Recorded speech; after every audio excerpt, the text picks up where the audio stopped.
হৃদয় মাঝে হঠাৎ তুমি। সকালে ফজরের নামাজ আদায় করে বেডরুমে প্রবেশ করে আলভি। মায়া জায়নামাজে বসে কোরআন শরীফ তেলাওয়াত করছে। আলভি এগিয়ে এসে মায়ার গা ঘেঁষে বসে ফ্লোরে। মায়া তেলাওয়াত থামায় না। আলভি কোনো প্রকার ডিস্টার্ব না করে চুপচাপ বসে থাকে। প্রায় 10 মিনিট পর তেলাওয়াত থামায় মায়া। কোরআন শরীফ বন্ধ করে পাশে সরিয়ে রাখে। পা দুটো লম্বা করে মায়া। ভাঁজ করে বসে থাকতে থাকতে ব্যথা হয়ে গেছে। আলভি মায়ার পেছনে বসে 2 পা মায়ার দুদিকে দিয়ে দেয়। মায়া আলভির বুকের সাথে ঠেস দিয়ে আরাম করে বসে। আলভি নিজের হাত দুটো মায়ার উঁচু ভারী পেটের উপর রাখে। বেবিরা নড়াচড়া করছে। মায়া আলভির হাতের উপর নিজের 2 হাত রাখে। আলভি পেটে হাত বুলাতে বুলাতে বলে, অনেক কষ্ট হচ্ছে। মায়া দুদিকে মাথা নাড়ায়, নিজের হাত দুটো উঁচু করে ধরে বলে, এগুলো কি করছো? আলভি মায়ের 2 হাতের দিকে তাকায়, হেসে বলে, কি করেছি? মেহেদি দিয়েছো কেন হাতে? সুন্দর দেখানোর জন্য। আজকে হসপিটালে যেতে হবে আর তুমি মেহেদি দিয়েছো তো কি হয়েছে? সুন্দর হাত দুটো এখন আরো বেশি সুন্দর লাগছে দেখতে। নার্স ডক্টর কি ভাববে? যা ভাবার ভাবুক, তাতে আমার কি? কখন দিয়েছো? 12টার দিকে বোধহয়। অনেক সুন্দর হয়েছে দেওয়া।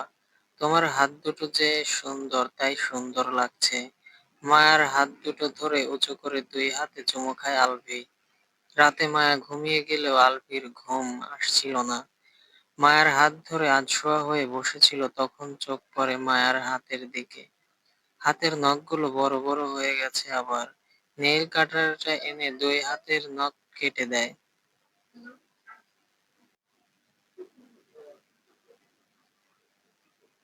2 পায়ের নখ কেটে দেয়। তারপর খেয়াল হয় হাতে পায়ের নখের মেহেদির রং হালকা হয়ে গেছে। বসে বসে 2 হাতের নখে মেহেদি দিয়ে দেয়। হালকা হালকা শুকিয়ে যাওয়ার পর টিস্যু পেপার দিয়ে মুছে দেয়। কিন্তু অল্প সময়ের মধ্যেই আরো সুন্দর রং হয়ে যায়। 2 হাতের তালুতেও সুন্দর করে ডিজাইন করে দেয়। 5 মিনিট পর টিস্যু পেপার দিয়ে মুছে দেয়। 2 পায়ের নখেও মেহেদি দিয়ে দিয়েছে। মায়া আলভির ঘুমে মগ্ন থাকায় কিছুই টের পায়নি। রাতে অনেকবার ঘুম ভাঙলেও হাতের দিকে খেয়াল করেনি। ফজরের নামাজ আদায় করার জন্য ওয়াশরুমে প্রবেশ করার পর হাতের দিকে নজর যায় মায়ার। 2 হাতের তালুতেই সুন্দর করে ডিজাইন করে মেহেদি দেওয়া হয়েছে। হাতে পায়ের নখেও মেহেদি দেওয়া। প্রত্যেকবারের মতন একা একাই হেসেছিল মায়া।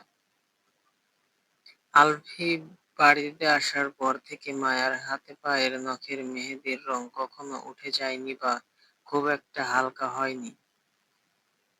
রং একটু হালকা হলেই আলভি আবার দিয়ে দিয়েছে। ইউটিউব ভিডিও দেখে মেহেদি ডিজাইন করা শিখেছে। প্রথম প্রথম ভালোভাবে দিতে পারতো না, কিন্তু চেষ্টা করতে করতে এখন অনেক সুন্দর করে দিতে পারে। কম হলেও মাসে 2-1 বার মায়ার হাতে পায়ে মেহেদি দিয়ে দেয় নিজেই। ইনস্ট্যান্ট মেহেদি হওয়ায় অল্প কয়েকদিনের মধ্যেই উঠে যেত। আলভি আবার দিয়ে দিত। মায়া হাত পায়ে নখে মেহেদি দেওয়া থাকলে আলভির কাছে ভালো লাগে। মায়া মুখ তুলে আলভির মুখের দিকে দেখার চেষ্টা করে বলে, হসপিটালে কখন যাবে? আলভি মায়ের কপালে চুমু খেয়ে বলে, দুপুরের পর। তার আগে যদি তোমার পেইন শুরু হয় তাহলে আগেই যাব। মায়া কিছু না বলে আলভির বুকের সাথে ঠেস দিয়ে চুপ হয়ে থাকে। আলভি মায়ার দুটো মুঠো করে ধরে বলে, ভয় করছে একটু? ভয় পেও না, আল্লাহর রহমতে কিছু হবে না ইনশাল্লাহ। আল্লাহর উপর ভরসা রাখো। মায়া আবারও চুপ হয়ে থাকে। আলভি বসা থেকে উঠে মায়াকে ধরে দাঁড় করায়। বসে থাকতে থাকতে পা দুটো ভারী হয়ে গেছে আবার। রুমেই হাঁটাহাঁটি করে। ততক্ষণে আলভি জায়নামাজ ভাঁজ করে রেখে কোরআন শরীফ তুলে রাখে। তারপর বেড গুছিয়ে নেয়। মায়াকে টুলের উপর বসিয়ে চুলের বিনুনি খুলে চুল ব্রাশ করে আবার বিনুনি করে দেয়। মায়াকে বেডে বসিয়ে বলে, বসে থাকো, আমি তোমার নাস্তা নিয়ে আসছি। নিচে গিয়ে খেয়ে নেব। কষ্ট করে এখন আর নিচে নামতে হবে না, সিঁড়ি বেয়ে ওঠানামা করতে কষ্ট হয়তো তোমার। তুমি থাকো, আমি নিয়ে আসছি। মায়াকে রুমে রেখে আলভি রুম থেকে বেরিয়ে যায়। মায়া নিজের পেটের দিকে তাকায়। এক জায়গায় উঁচু হচ্ছে, আরেক জায়গায় নিচু হচ্ছে। 11টার পর পর শাওয়ার নেই মায়া আর আলভি। আজকের মতো দুজন একসাথেই শাওয়ার নিয়েছে।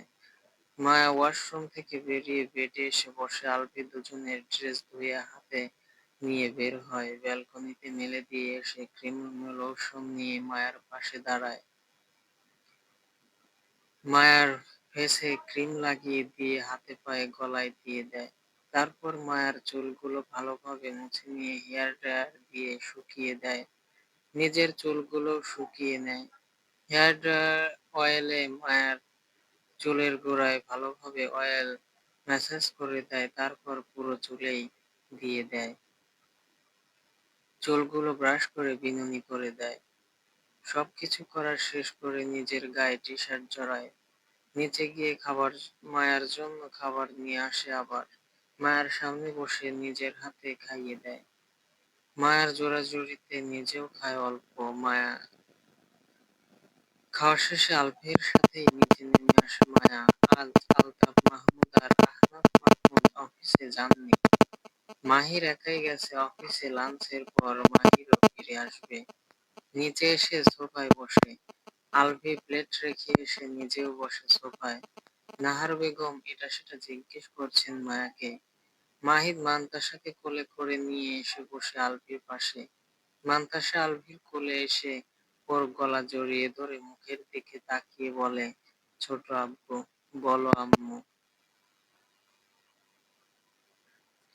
আজকে আমাল ভাইয়া আর বনু হবে। হ্যাঁ, কখন হবে?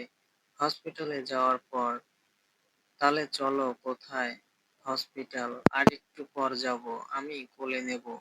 কোলে নিতে পারবে তুমি? শক্তি আছে আমাল। শক্তি আছে তাহলে আমাকে কোলে নাও। তুমি বলো, কোথায় বড়? আমি এখনো অনেক ছোট। না, তুমি বলো হইছো। আম্মা খিদে পেয়েছে। খিদে পেয়েছে তোমার? হ্যাঁ। কি খাবে? মাহিদ বলে, তোমার বাচ্চা ছেলে দুধু খাবে, খেতে দাও তাড়াতাড়ি, না হলে কান্না করে দেবে। মাহিদের কথা শুনে সোফায় বসে থাকা সকলে ওর দিকে তাকায়। মান্তাসা নিজের গায়ে থাকা টি শার্ট উঁচু করে তুলে আলভিকে বলে, আব্বু নাও কাও, কান্না করে না। মান্তাসার কথা শুনে হো হো করে হেসে ওঠে আলভি, সাথে বাকি সবাই।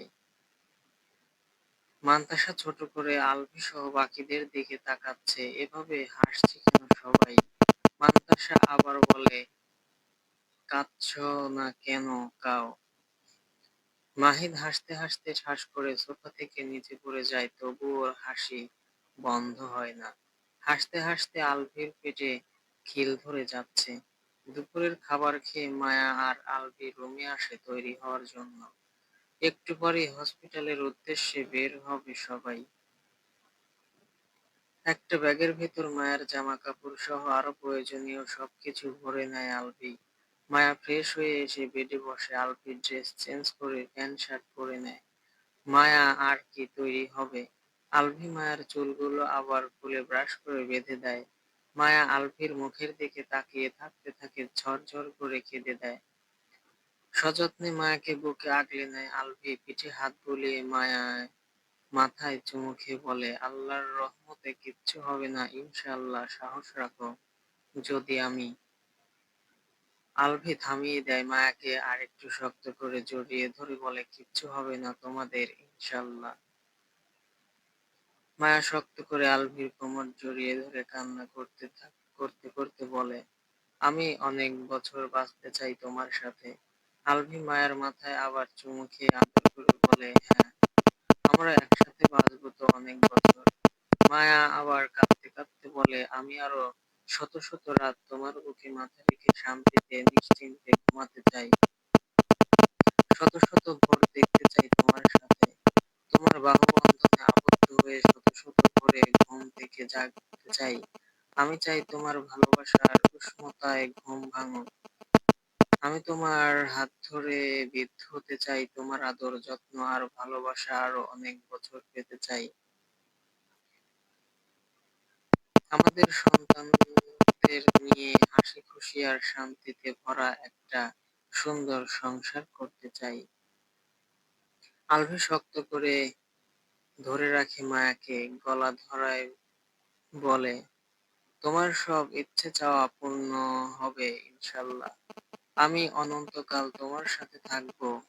আমরা একসাথে আরো অনেক বছর বাঁচবো। মায়া আলভির বুক থেকে মুখ তুলে তাকায়। আলভি মায়ার চোখ গাল মুছিয়ে দেয়, দুই হাতে মায়ার মুখ আগলে ধরে। সারা মুখে অসংখ্য চুমু খায়, আবার জড়িয়ে ধরে বলে, চলো সবাই অপেক্ষা করছে। সো ফ্রেন্ডস, চ্যানেলটি সাবস্ক্রাইব করে পাশে থাকবেন এবং ভুল ত্রুটি হলে ক্ষমার দৃষ্টিতে দেখবেন। এতক্ষণ সাথে থাকার জন্য ধন্যবাদ সবাইকে।